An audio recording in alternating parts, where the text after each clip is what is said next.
Have you ever hated someone so much that the only thing that you want to do is to put them through misery and pain?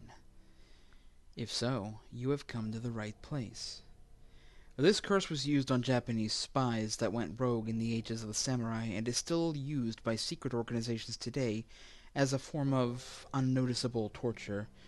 The target will be plagued by misfortune, which could range from minor injuries all the way to deadly situations from which the subject cannot escape. This was also used by the Indians after the technique was discovered in the late 1800s. It is important not to speak about what you have done to anyone, otherwise the curse will have the opposite effect.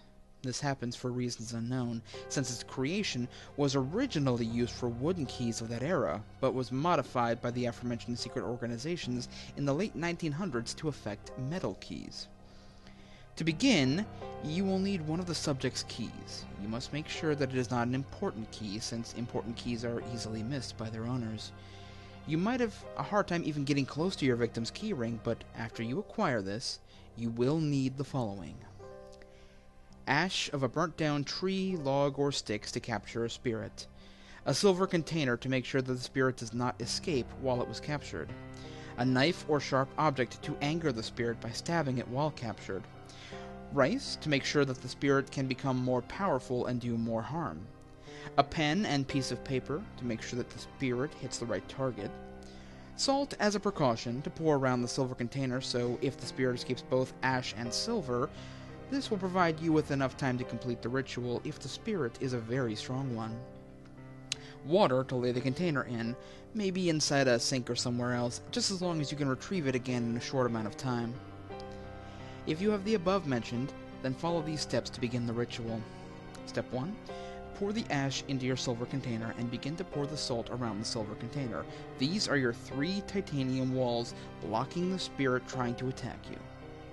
2. Now place the key inside the ash slowly. Chant, "I've got a treat for you," 15 times. 4. After 5 minutes, take your knife or sharp object and stab the ash, which is now the spirit's body, 8 times, which will anger it and make it stronger. 5. Now pour the rice into the silver container. This will cause the curse effect to become stronger. 6. After pouring the rice, the spirit will be back in the container, if it could escape both the ash and silver container. Step 7. Write your target's name on the piece of paper and drop it into the silver container. 8. Go to your water source and let the container soak for 30 minutes, so you can give the spirit time to make the key its home.